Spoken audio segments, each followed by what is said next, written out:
Good morning all of you. आज आपण परिमिती हा उपघटक पाहणार आहोत. आता सर्वप्रथम परिमिती म्हणजे काय पहा. बंदिस्त असलेल्या आकृतीच्या सर्व बाजूच्या लांबीची बेरीज. जी आकृती बंदिस्त असते त्या आकृतीला ज्या बाजू आहेत त्या सर्व बाजूच्या लांबींची बेरीज म्हणजे त्या बंदिस्त आकृतीची परिमिती होय.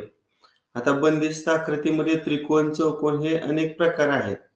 आता त्रिकोणाची परिमिती म्हणजे त्याच्या तिन्ही बाजूच्या लांबीची बेरीज. आयताची परिमिती म्हणजे त्याच्या चार बाजूंची बेरीज. त्यामध्ये दोन लांबी असणार आणि दोन रुंदी असणार. म्हणजे लांबी अधिक रुंदी अधिक रुंदी. मग दोन लांबी आहेत, दोन रुंदी आहेत म्हणून दोन कॉमन काढलं तर दोन कंसात लांबी अधिक रुंदी असं पण परिमिती सूत्र आपण तयार करू शकतो. कोणत्याही प्रतलीय बंद आकृतीची परिमिती म्हणजे तिच्या बाह्य कडाची एकूण लांबी. आता चौरसाची परिमिती चौरसाच्या चारी बाजू समान असतात म्हणजे बाजूची 4 वेळा बेरीज म्हणजे 4 गुणिले बाजू. अर्धवर्तुळाचा परिघ वर्तुळाचा परिघ 2 पाया हे एक सूत्र आहे आणि व्यासावरून परिघ काढायचं असेल तर डायरेक्ट सूत्र तुम्ही पायडी पण वापरू शकता. वर्तुळाचा परिघ बरोबर 2 पाय आर किंवा पायडी. अर्धवर्तुळाची परिमिती बघा, हे अर्धवर्तुळ आहे. अर्धवर्तुळाचा परिघ वेगळा आणि अर्धवर्तुळाची परिमिती वेगळी. समजा हे काय आहे, अर्धवर्तुळ आहे. आता याची परिमिती अर्धपरिघ म्हणजे परिघाच्या निमपट म्हणजे 2 पायाला 2 न जर भागलं तर 2 ला 2 कॅन्सल होऊन पाया राहणार. ही झालं, ही लांबी झाली बघा ही. मग त्याच्यामध्ये हा खालचा डायमीटर ऍड करायचा तेव्हा परिमिती निघणार. मग डायमीटर म्हणजे व्यास म्हणजे त्रिज्येची दुप्पट 2r म्हणजे पायार अधिक डी किंवा पायार अधिक 2r असं सूत्र आपण तयार करू शकतो. पण हे जर सूत्र तयार करायला असेल तर ह्या दोघांमधून जर आपण r कॉमन घेतलं बघा तर कंसामध्ये पाय अधिक 2 राहते आणि पायची किंमत जर 22/7 भरली म्हणजे 22/7 अधिक 2/1. आता कंसाबाहेरचं मी r आहे असं लिहितो. कंसामधील अपूर्णांकाची बेरीज करताना तिरकस गुणाकार करतो. 22×1 = 22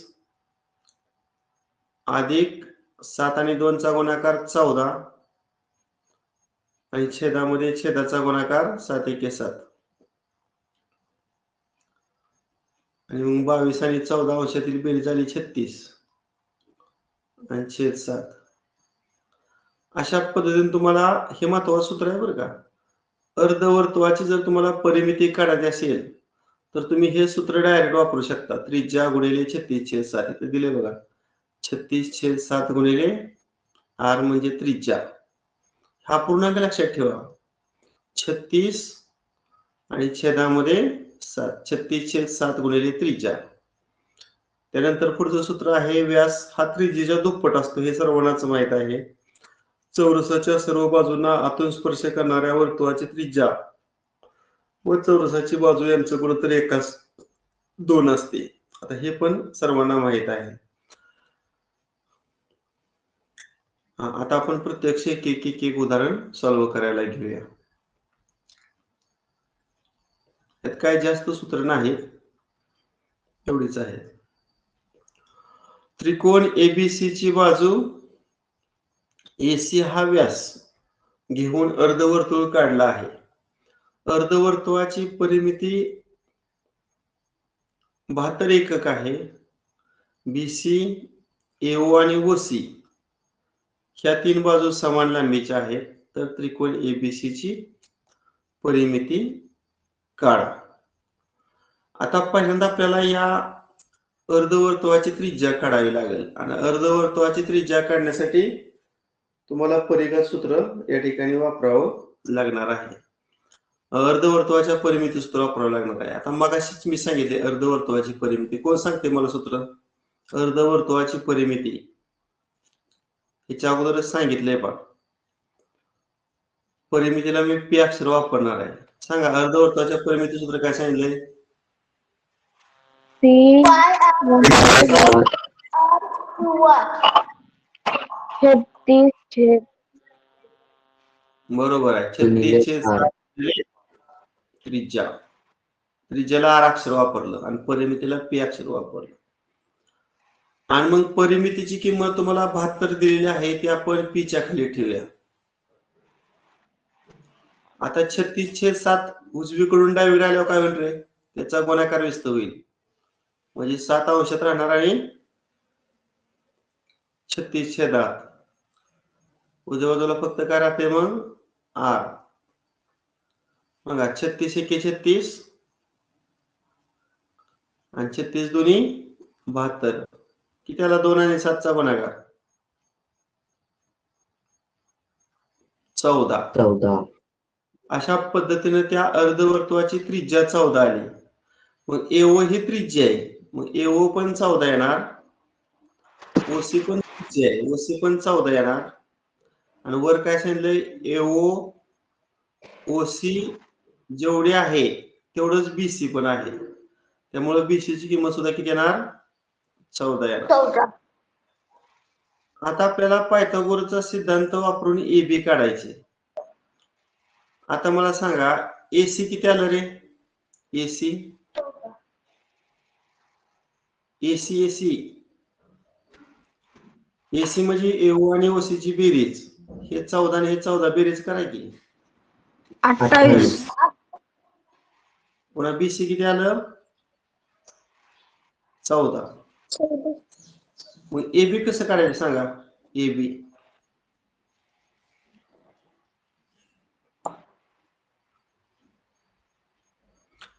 काय करू आपण? पायथागोरसचा सिद्धांत वापरूया. काटकोन त्रिकोणात कर्णाचा वर्ग हा उरलेल्या दोन बाजूच्या वर्गाच्या बेरजे इतका असतो. मग हे सूत्र जर वापरलं तर काय होणार? एबी वर्ग अधिक बीसी वर्ग बरोबर एसी वर्ग. मग मी काय करतो? डायरेक्ट कर्णाच्या वर्गातून काटकोन करणाऱ्या बाजूचा वर्ग वजा करतो आणि त्याचं वर्गमूळ काढतो म्हणजे एबी निघाल. मग सांगा कर्ण किती आहे रे? एसी कर्ण आहे ना. कर्ण किती? 28. त्याचा वर्ग. काटकोन करणारी बाजू बीसी किती दिली? 14. त्याचा वर्ग. सांगा 28 चा वर्ग किती आहे का पाठ कोणाचा?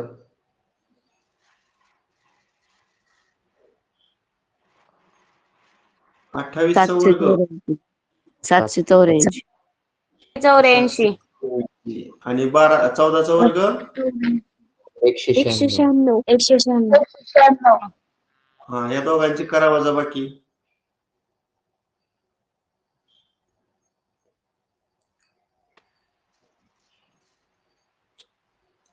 चौदातून 6 गेलं 8. 1 वाटतं इथं पण 8 येते. पुन्हा 1 588 वजाबाकी येते. किती ते? 588. हा ही झाली एबी वर्गाची किंमत. आता आपल्याला एबी काढायची म्हटल्यानंतर पुन्हा त्याचं वर्गमूळ काढावं लागले ना. म्हणजे हे वर्गमूळात राहणार 588. आता याची फोड कशी करायची? एक संख्या वर्ग येईल अशी 588 ची फोड कोण सांगते?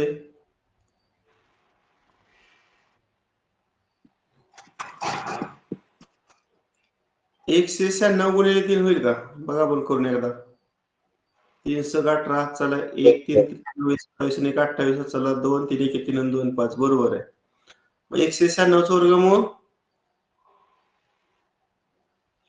14 म्हणजे वर्गमुळात किती राहिलं? 3. म्हणजे 14 वर्गमुळात 3 आलं. किती आलं? 14 वर्गमुळात 3 किंवा ते हे पण असं पण करता आलं असतं बरं का. कर्ण 14च्या दुप्पट आहे.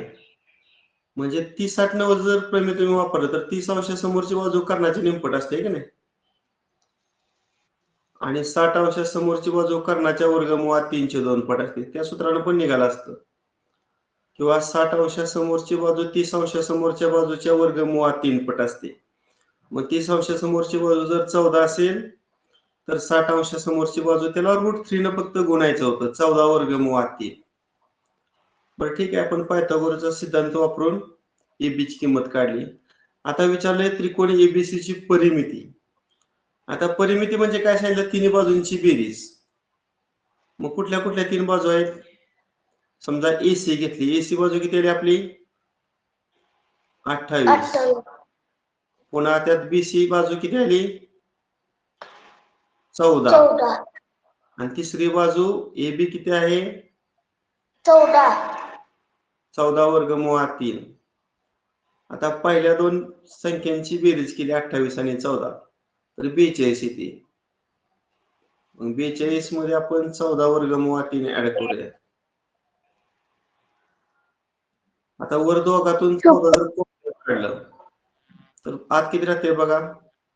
नाही आहे असं उत्तर दिले, हे पण करायची गरज नाही. पर्यायच आपल्याला सापडला आहे का? 42 आणि 14 वर्गमुळात 3. हो पर्यायाकडे बघते. क्रमांक 1. आता दुसरा प्रश्न पहा. एका आयताकार 20 सेमी गुणिले 10 सेमी. आता बघा, हा 20 सेमी लांबी आणि हा 10 सेमी रुंदी मापाचा थर्मोकॉलचं शीट आहे आणि याच्यातून 2 सेमी म्हणजे इथं 2 सेमी आणि 5 सेमी मापाचा आयताकृती तुकडा कापला तर उरलेल्या थर्मोकॉल शीट साठी पुढीलपैकी कोणते वाक्य अचूक आहे? अचूक म्हणजे बरोबर आहे. आता तुम्ही जर मूळच जर आयताकृती थर्मोकॉलची शीट घेतली तर मूळ थर्मोकॉलची शीटच्या परिमिती किती आहे सांगा बरं? आयताची परिमिती म्हणजे 2 कंसात लांबी अधिक रुंदी, किंवा सरळ तिन्ही बाजूंची बेरीज करून बघूया. 20 20 10 10 अशी बेरीज करा. 20 20 10 10.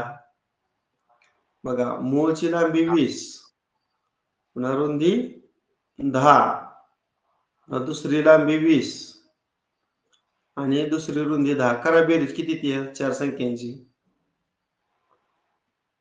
60. म्हणजे मूळची जो थर्मोकॉलची आयताकृती शीट आहे त्याची परिमिती 60 आली. आता या ठिकाणी 2 सेमी गुणिले 5 सेमीचा आयताकृती तुकडा इथे कापलाय बघा, दिसतोय का ते कापलेला? त्यामुळं जी उरलेली शीट आहे त्याची परिमिती काढायची आपल्याला. आता ते दिसतंय तुम्हाला खालच्या डायग्राम मध्ये. खालचं 5 सेमी हे कापले, त्यामुळं 10 रुंदीतून 5 वजा केल्यावर वरचा भाग किती राहिला? 5 राहिला. पुन्हा ही लांबी 20 आहे बघा, टोटल किती लांबी? 20. 20 मध्ये हा 2चा तुकडा कापलाय, 20तून 2 गेल्यावर हा भाग किती राहिला? 18. आता आपल्याला ही परिमिती विचारली बघा. आता मी तर रेष ओढतोय, सांगा ही किती आहे? 20. 20 मध्ये ही किती आहे? 20 आणि 5 25, 25 आणि 2 27, 27 आणि पुन्हा खाली 5, 27 आणि 5 32, 32 आणि पुन्हा इकडे माघार यायचं 18, 32 आणि 18 किती? 50, 50 आणि पुन्हा माघारी गेलो 10 60. म्हणजे नवीन कापल्यानंतर जी शीट राहिली त्याची परिमिती किती आली रे? 60 सेमी आली. मला सांगा, परिमितीत वाढ झाली का घट झाली का तेवढंच राहिली परिमिती? P1 आणि तेवढीच. P2 ची तेवढीच राहील. हा, म्हणून याचं उत्तर काय? पर्याय क्रमांक 3. एका चौरसाचं क्षेत्रफळ 4.41 चौरस सेमी आहे, तर त्या चौरसाची परिमिती किती? आता चौरसाचे क्षेत्रफळ सूत्र सांगा मला. बाजूचा वर्ग, बरोबर ना? चौरसाचे सूत्र काय? बाजूचा वर्ग. आपण बाजू ए मांडली तर ए चा वर्ग मग एरिया ऑफ स्क्वेअर आपण 4.41 ठेवूया. 4.41 बरोबर बाजूचा वर्ग. आता दोन्ही बाजूंचे तुम्ही वर्गमूळ काढून घ्या. 4.41 चा वर्गमूळ किती रे? 441 चा वर्गमूळ किती? 441 21 चा. मग दशांश नंतर एक अंक आला पाहिजे कारण वर 2 आहेत. वर्गामध्ये दशांश नंतर 2 अंक असतील तर वर्गमुळात त्याच्या निमपट अंक म्हणजे एकच येणार. म्हणजे a ची किंमत किती आली? चौरसाची बाजू 2.1. बरोबर आहे. किती आली? 2.1 सेंटीमीटर. आता विचारलंय परिमिती. सांगा चौरसाची परिमिती सूत्र मगाशी पाहिले आपण. बाजू गुणे अधिक बाजू अधिक बाजू अधिक बाजू म्हणजे 4 वेळा बाजूची बेरीज. म्हणजे काय सांगितलं डायरेक्ट सूत्र येणार 4 गुणिले बाजू ना. मग बाजूची किंमत आपण 2.1 टाकली. सांगा 21 चोक 84 आणि दशांश नंतर एक अंक आणि एकक परिमितीचं सेंटीमीटर बाजू प्रमाण आहे का? 8.4 सेमीचा पर्याय बघा. पर्याय क्रमांक 4. पर्याय क्रमांक 4. हा, पर्याय क्रमांक 4 आहे. एका ट्रॅक्टरच्या चाकाचा व्यास 1.4 मीटर. या चाकानं 400 फेरे पूर्ण केले तर त्याने कापलेले अंतर किती? तुमच्या हातामध्ये वही आणि पेन असावा. महत्वाचे काही नवीन जर सूत्र असतील तर ते नोट डाऊन करायचे. म्हणजे पुन्हा आपण ज्यावेळेस रिव्हिजन करतो घरी त्यावेळेस काही अडचण येत नाही. आता इथं चाकाचे फेरे हे एक सूत्र बघा नवीन आहे. लिहून घ्या सर्वांनी. मी पण इथे तुम्हाला लिहून देतो. चाकाचे फेरे बरोबर कापलेले एकूण अंतर बरोबर कापलेले एकूण अंतर भागिले चाकाचा परिघ. अतिशय हे महत्वाचं सूत्र आहे. बऱ्याच वेळा आपल्याला लागणार आहे नंतर. चाकाचे फेरे बरोबर चाकानं कापलेलं एकूण अंतर भागिले चाकाचा परिघ. आता पहिल्यांदा आपण चाकाचा परिघ काढूया. परिघाला इंग्रजीमध्ये काय म्हणतात रे? माहिती आहे कोणाला? सर्कमफेरन्स. सर्कमफेरन्स मधलं पहिलं अक्षर सी वापरूया. मग परिघाचं सूत्र आपण या ठिकाणी 2 पायर किंवा पायडी वापरतो. इथे तुम्हाला व्यास दिलाय म्हणजे डी ची किंमत दिली. मग व्यासावरून परिघ काढायचं असेल तर सूत्र लिहून घ्या. तिथं पायडी मगाशी झाले. मग पायची किंमत मी 2260 ठेवतो आणि गुणिले डी म्हणजे व्यास. व्यास 1.4 मीटर लिहा. 1.4 आणि इथं सिम्प्लिफाय करूया. 7 1 7 7 0 0 आणि 7 2 14.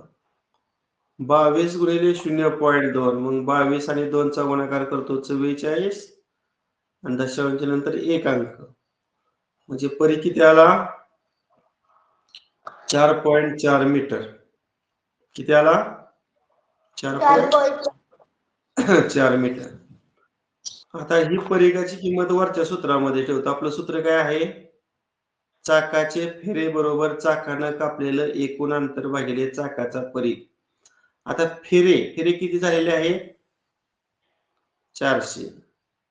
मग इथे डाव्या बाजूला लिहितो 400 बरोबर चाकानं कापलेला अंतर काढायचे. त्यामुळे अंशातलं मी अंतर आहे असं लिहितो आणि छेदामध्ये परिघ आताच आपण काढलेला आहे 4.4.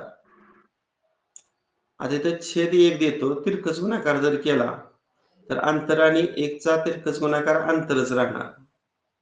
फक्त आपल्याला 400 आणि 4.4 चा गुणाकार उजव्या साईडला न्यावा लागेल. 400 गुणिले 4 किती 4.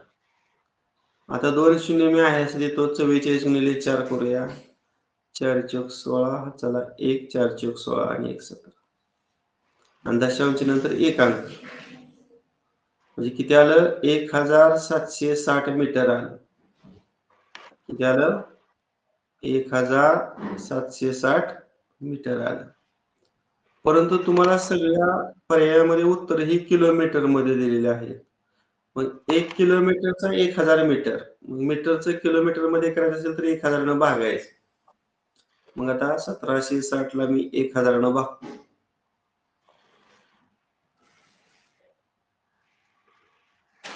या शून्याला हा शून्य गेला. आता 100 न भागायचं म्हणजे एक दशांश चिन्ह, दोन दशांश नंतर दोन अंक घेऊया म्हणजे 1.76 किलोमीटर येते. आहे का पर्याय बघा 1.76.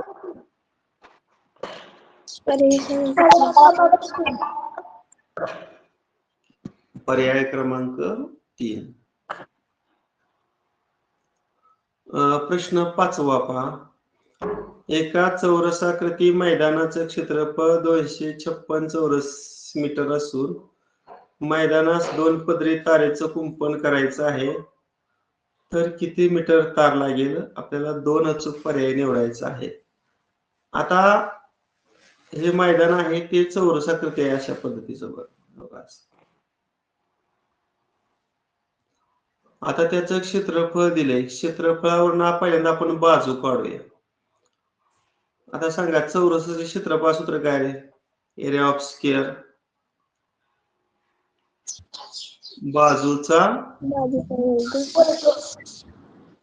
मग क्षेत्रफळाच्या खाली मी 256 लिहितो. म्हणजे 256 ही a वर्गाची किंमत आली.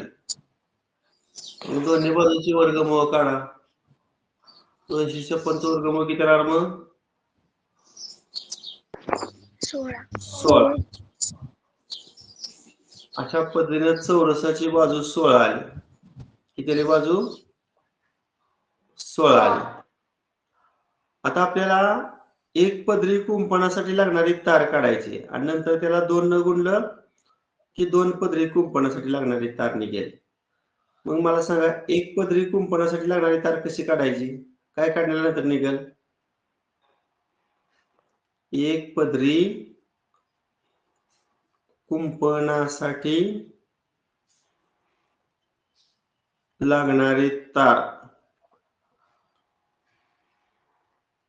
काय काढायचं?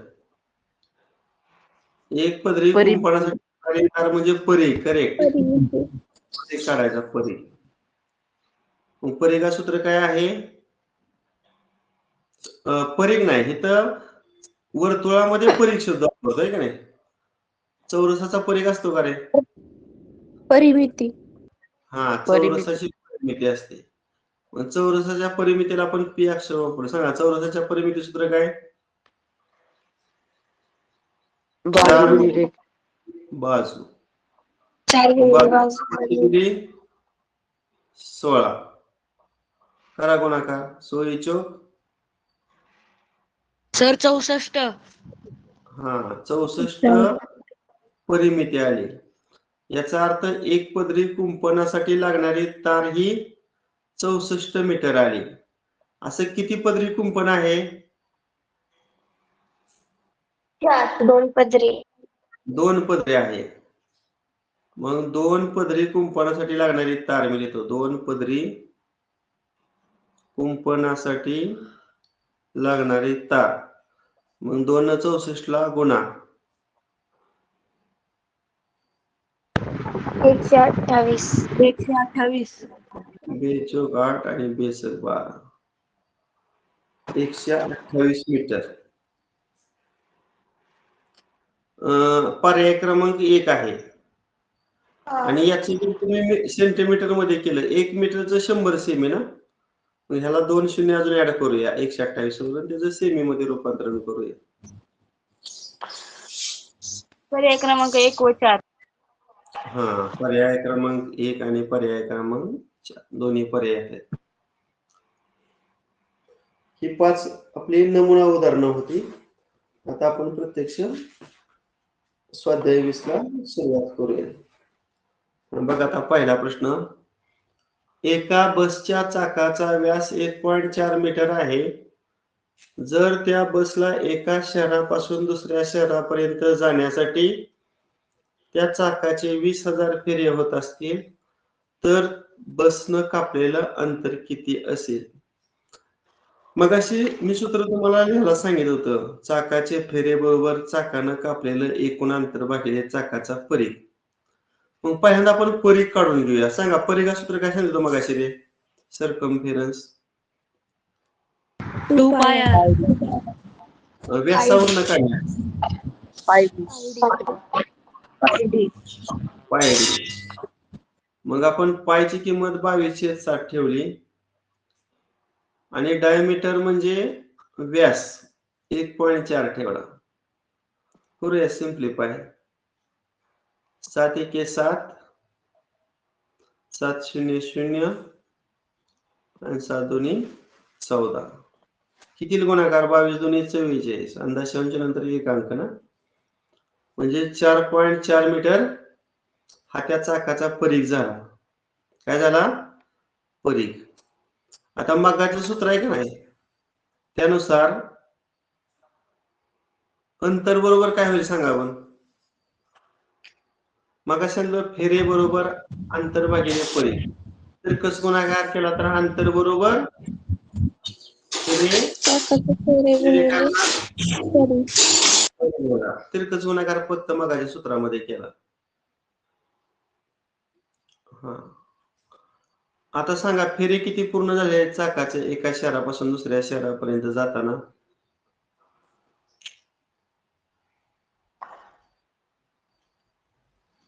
फेरे किती झालते? 20,000 आणि त्याला परीघ 4.4 न गुणतो. अगोदर मी 4 0 मांडतो. आता 44 दुप्पट किती? 88 आणि वर दशांश नंतर एकच अंक आहे म्हणजे इथं येणार दशांश म्हणजे 88,000 मीटर आलं. पा किती आलं? 88,000 मीटर. आता सगळी उत्तर तुम्हाला किलोमीटर मध्ये दिलेली आहेत. मग त्याला 1000 न भागूया म्हणजे 3 शून्य कमी होणार म्हणजे 88 किलोमीटर होणार. कुठले दोन? 88,000 पर्याय आहे. पर्याय तो पण क्रमांक घेऊ. आणि किलोमीटरचा पर्याय 88 किलोमीटर हा पण घेऊया. म्हणजे कुठले दोन पर्याय येणार? पर्याय क्रमांक 1 1 आणि 3 3. 1 3. प्रश्न दुसरा पहा. एका समभुज चौकोनाचे कर्ण 24 सेमी व 32 सेमी लांबीचे आहेत. तर त्या समभुज चौकोनाची परिमिती किती? आता ह्या टाईपचं आपल्याला उदाहरण झालेलं आहे. हा समभुज चौकोन म्हणजे अशी चारी बाजू समान असणारी अशी तिरकीशी आकृती काढतो पहा. समजा हा छोटा कर्ण आहे आणि हा काय आहे? मोठा कर्ण आहे. या परिमितीला ABCD असं नाव दिलं आणि या कर्णाचा जो छेदनबिंदू आहे त्याला O नाव दिलं. आता काही बेसिक प्रॉपर्टी तुम्हाला त्या रोम्बसच्या माहित असायला हव्यात. महत्वाचा गुणधर्म आहे समभुज चौकोनाचे कर्ण परस्परांचे लंब दुभाजक असतात. लंब म्हणजे इथं काटकोन झाला आणि कर्णाचं दुभाजक म्हणजे कर्णाचा हा भाग समान झाला. पुन्हा या कर्णाचं सुद्धा हे दोन समान भाग झाले. समभुज चौकोनाचे कर्ण परस्परांचे लंब दुभाजक असतात. Diagonals of rhombus are perpendicular bisector of each other. आता छोटा कर्ण 24 दिलाय म्हणजे छोटा कर्ण या आकृतीत कुठला आहे सांगा? AC. मग सांगा AC चं दोन समान भाग कुठला होणार आहे? AO आणि OC. OC. मग हा भाग किती रे? AO आणि OC 24 आणि मग 12. आता दुसरा जो मोठा कर्ण आहे तो BD आहे आणि त्याची किंमत तुम्हाला 32 दिली. मग BD चा समान भाग कुठला होणार सांगा? BO आणि BO आणि OD. OD मग आणि 32 च्या मध्ये काय? 16. आता तुम्ही हा काटकोन त्रिकोण विचारात घ्या. AOB या काटकोन त्रिकोणामध्ये AO किती आलं रे? AO 12 आणि OB किती आलं? 16. मग मला सांगा AB किती येईल? तुम्हाला पायथागोरसचं त्रिकूट माहित आहे 3 4 5. मी पायथागोरसचा सिद्धांत न वापरता त्रिकुटावरून उत्तर काढणार आहे. प्रत्येकाची 4 पट करा. 4 नवीन त्रिकुट होईल. 4 पट करा. 3 चौक 12 4 चौक 16 आणि 5 5 25. एकच मिनिट काहीतरी चुकलंय. चौपट करायची ना. 3 चौक 12 4 चौक 16 आणि 5 चौक 20. त्रिकोट झालं. मग या त्रिकोटाचा वापर केला तर एक बाजू 12 दुसरी बाजू 16 म्हणजे कर्ण किती येणार? 20. मग AB ची किंमत किती आली? 20. आता विचारलंय समभुज चौकोनाची परिमिती. समभुज चौकोनाच्या चारही बाजू समान असतात म्हणजे चौरसाची परिमिती आणि समभुज चौकोनाची परिमिती सारखं म्हणजे बाजूची 4 वेळा बेरीज म्हणजे 4 गुणिले बाजू. याची किंमत किती येणार? मग चौरसाची बाजू आपली करा चौपट. 20 आणि 4 चा गुणाकार किती येणार? 80. आहे का पर्याय? पर्याय क्रमांक 2. क्रमांक 2. बरोबर, पर्याय क्रमांक 2. प्रश्न तिसरा. ओ केंद्र असणाऱ्या वर्तुळाचे क्षेत्रफळ 308 चौरस सेमी आहे. तर रेखांकित केलेल्या अर्धवर्तुळाच्या परिमिती किती? आता पहिल्यांदा तुम्हाला जे क्षेत्रफळ दिले त्याच्यावर त्रिज्या काढूया. सांगा वर्तुळाचे क्षेत्रफळ सूत्र काय?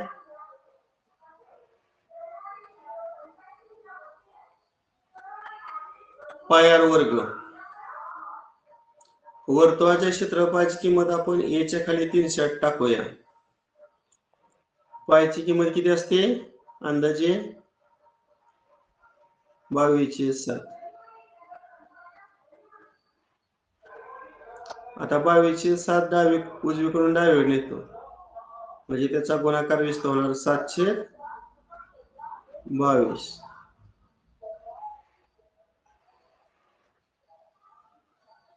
जातोय का रे भाग? 22 न 308 ला. हो सर. 22 एके 22. 30 मधून 22 गेल्यावर 8 उरला. 8 8 88. 22 चौक 88. 14 7 किती? 98. आता दोन्ही बाजूचं वर्गमूळ काढा. वर्गमुळात 98. मग 98 ची फोड कशी होईल? एक संख्या वर्ग येईल अशी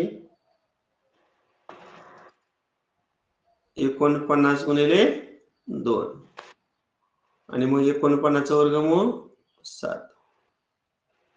किती आली त्रिज्या?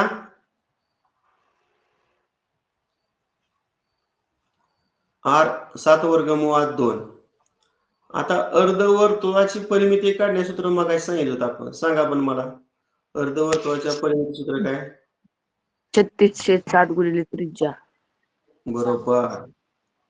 हे महत्वाचं आहे बरं का. डायरेक्ट आपल्याला परिमिती काढायची. 36/7 गुणिले त्रिज्या. मग आपण 36/7 गुणिले त्रिज्या 7 वर्गमुळात 2 टाकूया.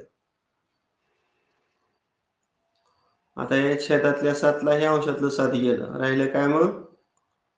36 आणि पुढे वर्गमुळात 2. बघा आहे का पर्याय हा 36 वर्गमुळात 2 सेमी? पर्याय क्रमांक 4. पर्याय क्रमांक 4 आहे. पुढील सर्व चौरस एकरूप आहेत. किती चौरस आहेत मोजूया आपण रे. 1 2 3 4 5 आणि 6 हे 6 चौरस एकक आहेत. या पूर्ण आकृतीचं क्षेत्रफळ 54 चौरस एकक आहे. तर त्या आकृतीची परिमिती किती येईल? आता एका चौरस क्षेत्रफळ कसं करायचं मला सांगा. एका चौरस क्षेत्रफळ एकूण 6 चौरस आहेत ना, मग सर्व क्षेत्रफळांची बेरीज 54 आहे. त्याला कितीनं भागावं लागेल? 6 न. मग किती एका चौरस क्षेत्रफळ? 9. 9. आता चौरसाचे क्षेत्रफळ सूत्र काय रे? बाजू वर्ग. ए च्या खाली मी ए वर्ग ठेवलं म्हणजे चौरसाचं क्षेत्रफळ बाजू वर्ग 9. मग दोन्ही बाजूचे वर्गमूळ काढा. 9 चं वर्गमूळ किती येणार? 81. वर्गमूळ रे. 9 चं वर्गमूळ किती? 3. 3. आता आपल्याला पूर्ण आकृतीची परिमिती काढायची. आता सर्व बाजू समानच असणार आहे त्या. आपण बाजू मोजत जाऊ. आता इथनं सुरुवात करतो बघा. ह्या बिंदूला मी ए बिंदू घेतो. इथनं मी सुरुवात करत जातो मोजायला. बाहेरचे फक्त काढा मोजायच्या. 1 2 3 4 5 6 7 8 9 10 11 12 13 14 15 16 17 आणि 18 म्हणजे 18 वेळा ए ची बेरीज येणार. म्हणजे 18 गुणिले ए. ए आपण किती काढली चौरसाची बाजू? 3. करा गुणाकार मग. सर 54. 54 एकक. पण 54 2 पर्याय आहेत. पहिला पण आहे आणि चौथा पण आहे. मग कुठला घ्यायचा? परिमिती म्हणजे एकक. क्षेत्रफळ असतं ते चौरस एकक शब्द घेतला असता. 54 एकक. पर्याय क्रमांक 4.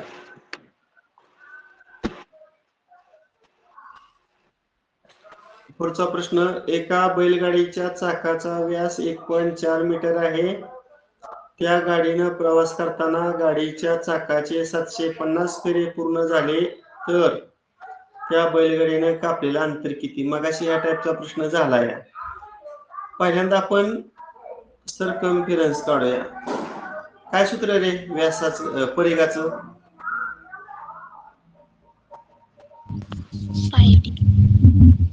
पायरी 22/7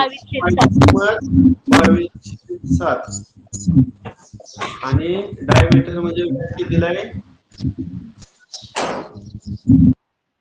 1.4. 7 1 7 7 0 0 आणि 7 2 14. मग 22 न 2 ला गुणलं तर 22 2 44 आणि दशांश नंतर एक अंक. किती आला परिघ? सर्कमफरन्स किती आला? 4.4 मीटर. आता मगाशी मी तिरकस गुणाकार करून नवीन सूत्र सांगितलं. काय रे? अंतर बरोबर बोला तिरकस गुणाकार करून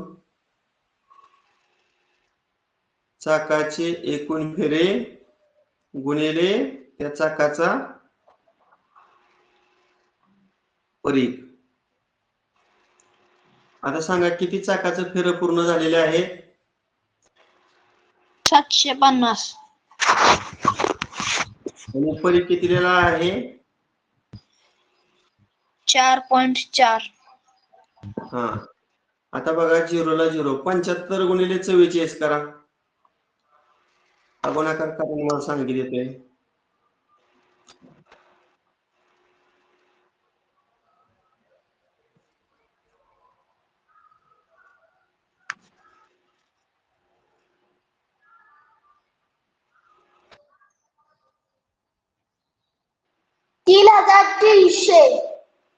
बरोबर आहे 3300. पण दशांश नंतर एक अंक आहे म्हणजे इथे येणार. म्हणजे उत्तर 3300 मीटर येते. पण किती येते उत्तर? 3300 मीटर. म्हणजे 3300 मीटरचा बघा पर्याय क्रमांक 1 आहे. आणि त्याला जर 1000 भागलं तर मीटर मध्ये येणार, म्हणजे 3.3 दिलं तरी चालते. 3.3 किलोमीटर म्हणजे पर्याय क्रमांक 3. म्हणजे पहिला पण पर्याय येतोय आणि तिसरा पण पर्याय येतोय. एक अंदाज जरी केला तरी लक्षात येतंय कुठल्या दोन पर्यायाची किंमत सारखी आहे रे. पहिल्या आणि तिसऱ्या पर्यायाची किंमत समान आहे आणि दुसऱ्या आणि चौथ्या पर्यायाची किंमत समान आहे. म्हणजे याचं उत्तर एक तर पर्याय पहिला आणि तिसरा असेल किंवा दुसरा आणि चौथा असेल. पहिला आणि दुसरा पर्याय कधीच येणार नाही, कारण त्या दोनची किंमत समान नाही. प्रश्न 6वा. एका बैलगाडीच्या चाकाची त्रिज्या 70 सेमी आहे. 8.8 किलोमीटर इतका अंतर कापण्यासाठी गाडीच्या चाकाचे किती फेरे होतील? आता बघा, मगाच्या सारखं सेम गणित आहे, फक्त इथं त्रिज्या ही सेंटीमीटर मध्ये दिलेली आहे आणि इथं जे एकूण अंतर आहे ते किलोमीटर मध्ये. ही एकक समान आपल्याला करावी लागतील. आता मला सांगा 1 किलोमीटर म्हणजे किती मीटर आहे? 1000. बरोबर. आणि अजून एक सांगा, 1 मीटर म्हणजे किती सेमी रे? 100. मग मला डायरेक्ट ह्या किलोमीटरचं सेंटीमीटर मध्ये सांगू शकता का तुम्ही?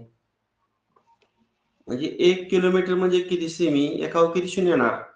वरचं 3 आणि खालचं 2 म्हणजे किती झिरो येणार? 5. 10,000. म्हणजे 1 किलोमीटर म्हणजे 1,00,000 सेंटीमीटर. आता इथं तुम्हाला अंतर जे दिलेलं आहे ते 8.8 किलोमीटर दिले, त्याचं मला सेंटीमीटर मध्ये करायचं. सांगा किती मग? 8.8 ला कितीनं गुणावं लागेल? वरच्या 1,00,000 ना? 1,50,000.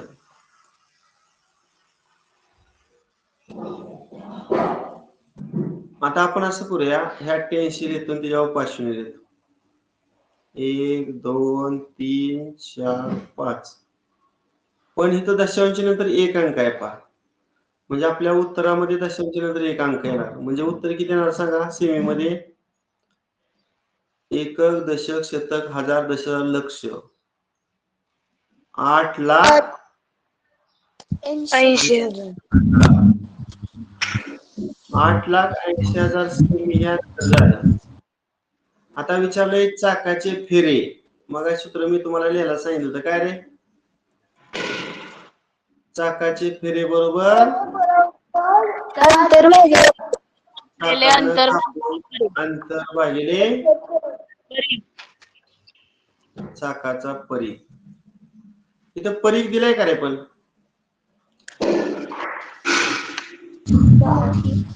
परीघ दिलाय का? नाही. मग परीघ आपण काढून घेऊया. काय सांगितलं? पायरी किंवा 2 पाया. आता इथं त्रिज्या 70 सेमी दिली, त्यामुळे आपण 2 पाया सोडू. पायाची किंमत 2207 आणि त्रिज्या किती टाकू? 70. 7 एके 7, 7 10 70. 22 गुणिले 44 आणि 44 गुणिले 10 किती मग? 440 सेमी. आता अंतर आपण काढलंय 8,80,000 सेमी. ते अंशामध्ये ठेवतो, एकक समान करून घेतली. 8,80,000 सेमी आणि परीघ आताच किती काढला? 440 सेमी. आता ह्या शून्याला हा शून्य गेला. 44 ची दुप्पट 88 ना, आणि त्याच्यावर किती शून्य कोण? 3. काय उत्तर? 2000. चाकाचे फेरे होतील तर 2000 फेरे होतील. पर्याय क्रमांक 2. प्रश्न 7वा. एका ट्रॅक्टरच्या चाकाचा व्यास 2.1 मीटर आहे. त्या चाकाने 250 फेऱ्यात काही अंतर कापले तर कापलेले अंतर किती? आता अंतरा सूत्र सांगा, मग अशी लिहून दिले तिरकस गुणाकार करून.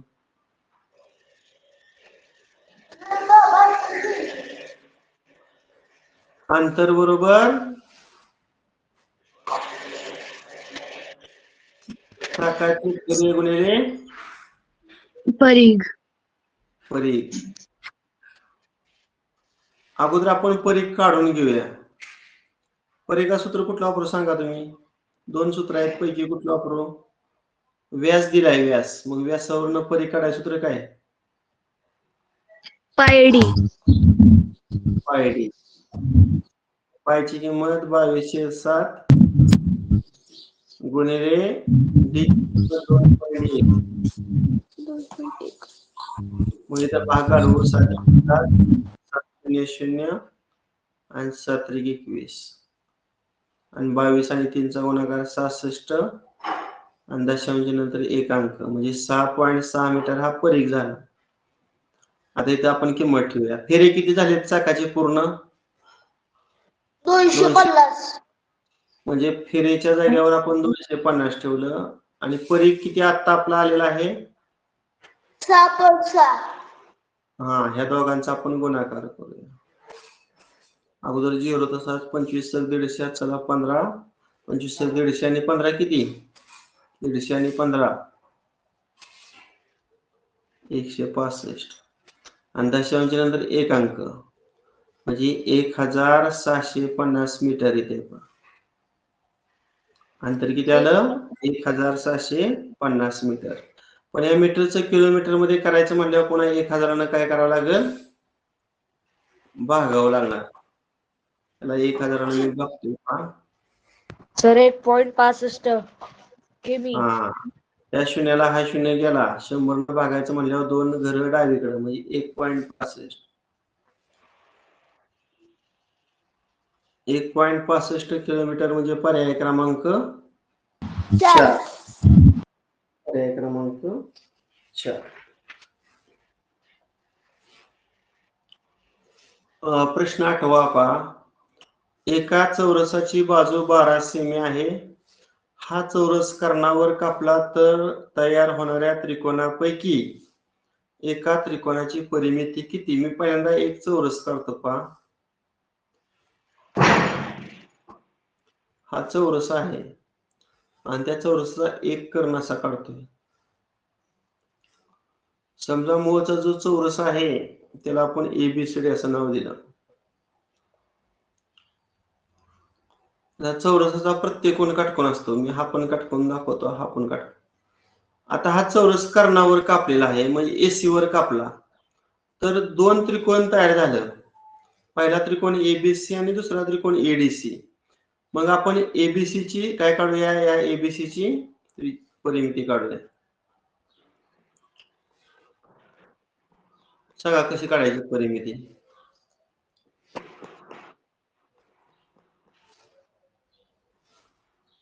आता चौरसाची बाजू किती दिलेली? 12. चौरसाच्या सर्व बाजू समान असतात म्हणून AB 12 असेल तर BC सुद्धा किती? 12. AC कसं काढायचं? AC कोण सांगते? पायथागोरसचा सिद्धांत.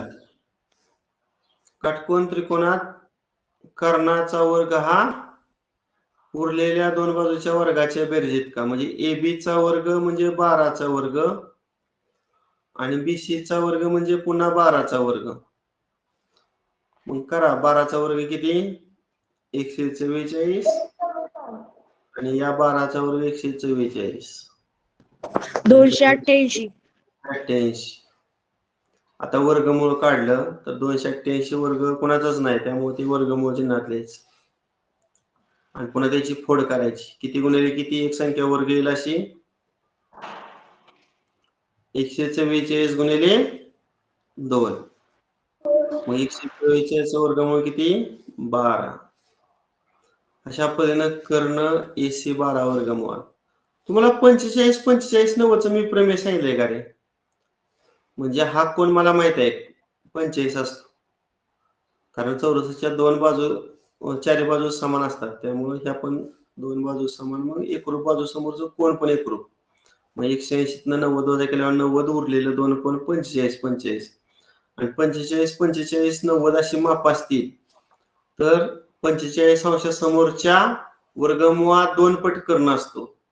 म्हणजे मी डायरेक्ट किंवा चौरसाचा कर्ण बाजूच्या वर्गमुळात 2 पट हे पण झाले की तुम्हाला.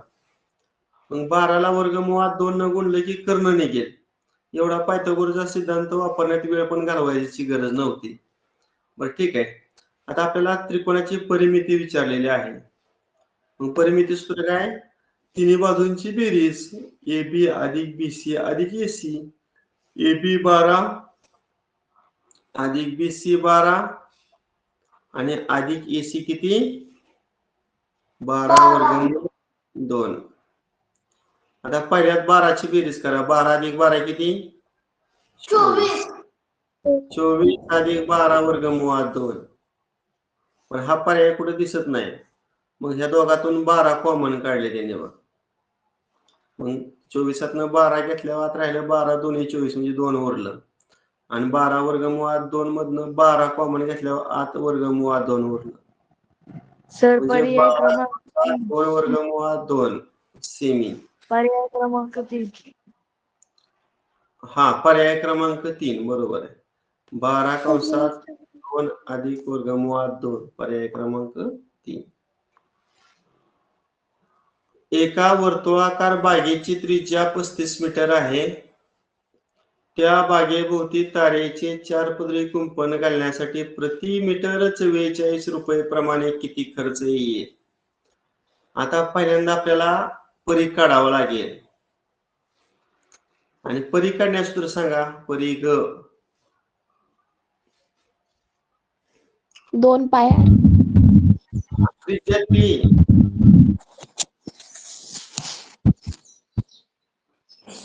आता 2 पायची किंमत आपण 22/7 घेऊया.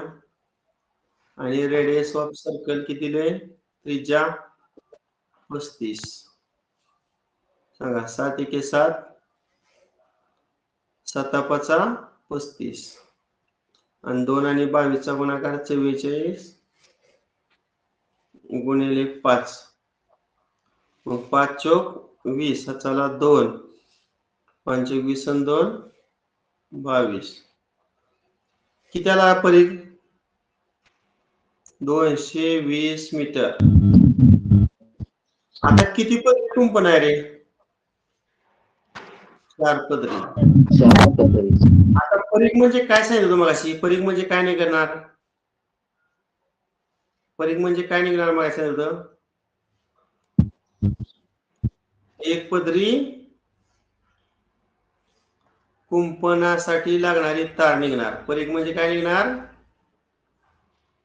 एक पदरी कुंपणासाठी लागणारी तार निघणार. मग एक पदरी कुंपणासाठी तार किती लागते? 220 मीटर.